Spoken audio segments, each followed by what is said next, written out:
Tony D and Little Joan in the background, and this is a screenwriter's rant on The Consultant, starring Christopher Waltz as a psychopath who runs a company. Smash like and subscribe. Thank you for smash liking and subscribing. Check out my books. Links in the description. Comedy horror in South Jersey. It's the Pineys.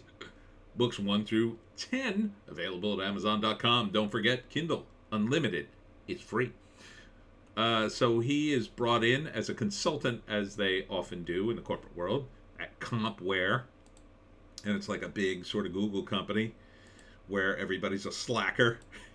So I guess this is sort of like, oh, this is like Elon Musk. This is the guy who fires everybody. And it turns out he's the bad guy. Yeah, I could see it. Regis Patoff.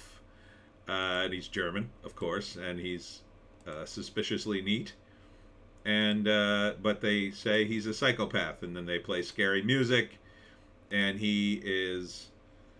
I think he's killing the employees, and that's like a quick way to keep people from getting paid. I think that's the plot of the movie. It doesn't say that in the trailer, but I'm guessing that's it. That's not bad. I like that. And they does weird things like sniff people. He's trying to get people to quit, I think, first, and then if they don't quit, he kills them. Here he is melting down somebody's wedding ring. Here he is, I don't know, intimidating somebody in a car.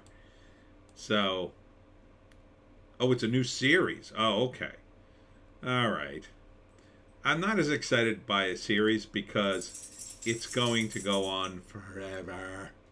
And it's Christopher Waltz, so how much of the series will he actually be in before they go, okay, we're not going to pay all this money for Christopher Waltz anymore? Or is it going to be one? I don't know anymore. See, normally this would be a movie. This would be a good movie. It would be a solid 90 minutes to 2 hours of a thriller. Starts out normal.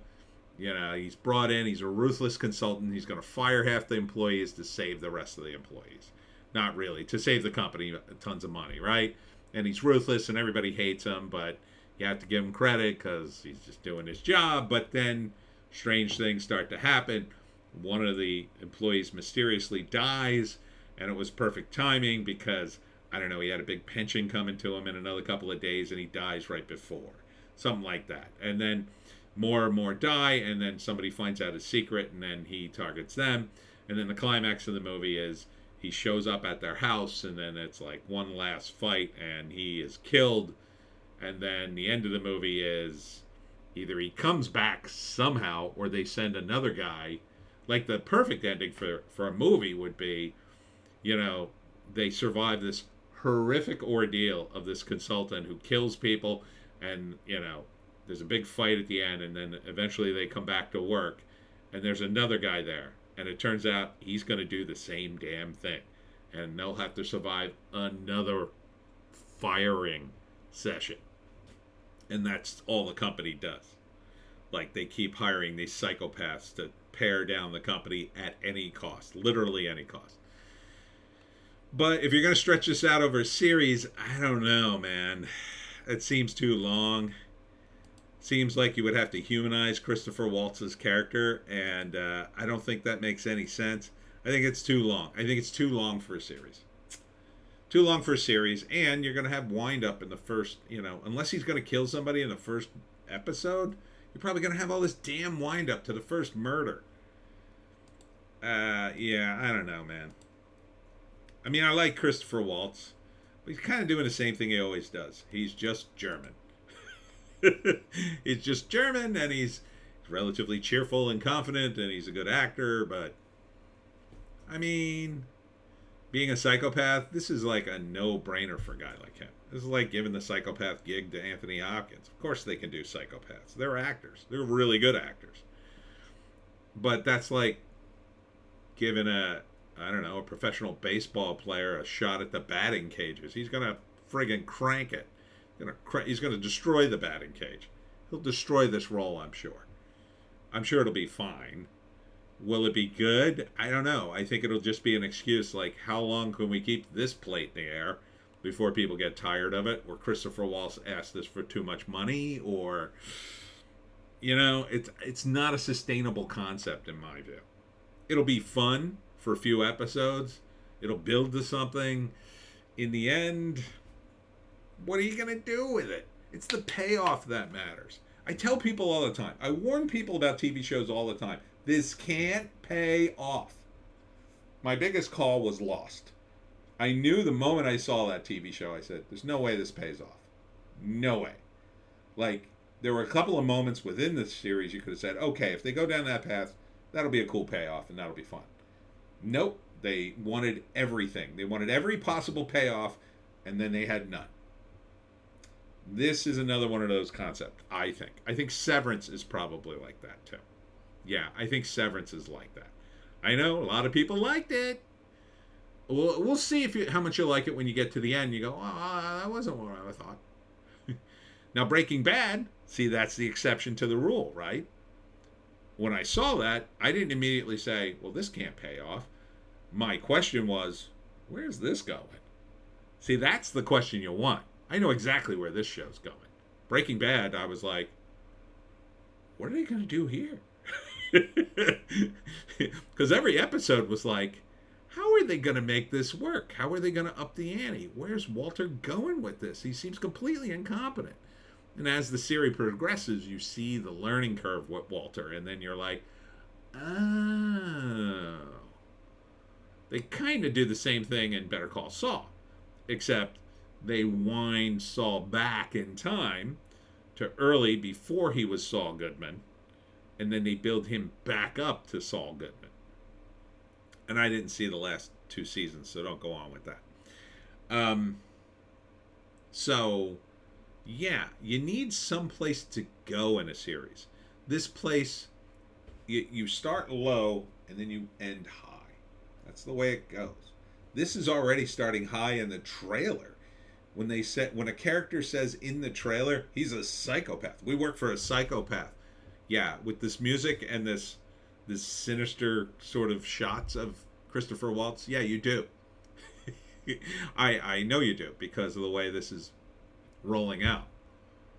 Now, if this had been more mysterious, like, what is he going to do?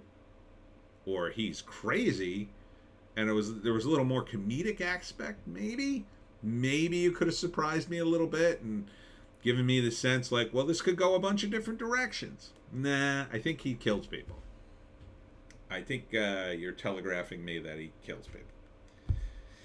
So, if it was first 3 acts, it would be simple. It would be the consultant comes in the first act. At first, he's kind of a jerk, but people learn to respect him. He's just doing his job.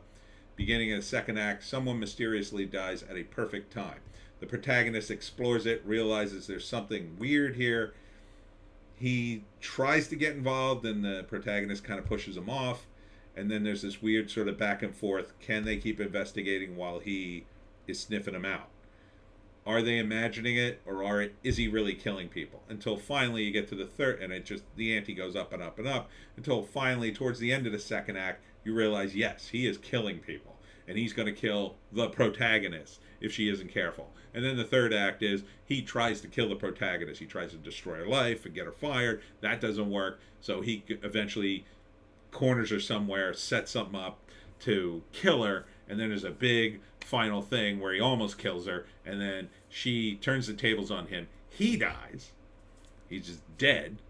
And then a week later, she goes back to work. Everything seems fine until another consultant comes in. And he gives her a look. And you know from the moment you see him that he's just like the previous guy. And that the company will keep hiring consultants to either she quits or she's dead.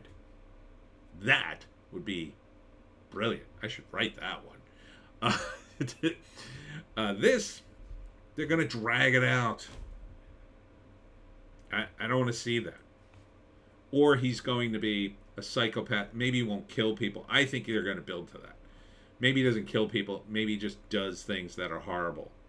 Super, super horrible, and he keeps getting away with it. Then it's a contest to see how much you can throw at your audience before they finally go, okay, that no one would ever get away with that in this crazy woke atmosphere at work. So I'm going to give this a thumbs down. I'm not going to click it down. I don't think it's poorly made or anything. I do like Christopher Waltz. I don't know. It's on Prime. Will I watch it? I can watch it for free, so maybe. I mean, I'm not watching it for free. I have Prime. maybe I'll watch an episode to see if it's right. But see, I feel like it can't go that far. I feel like a lot of TV shows, it's just an endless tease. Now, maybe if this is based on a book or something, no intel. I don't know. Maybe if it's based on a book, it would have some place to go. I don't know.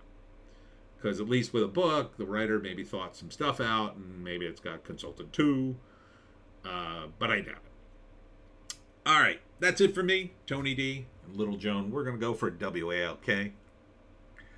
We'll be back later with some more videos. See you then.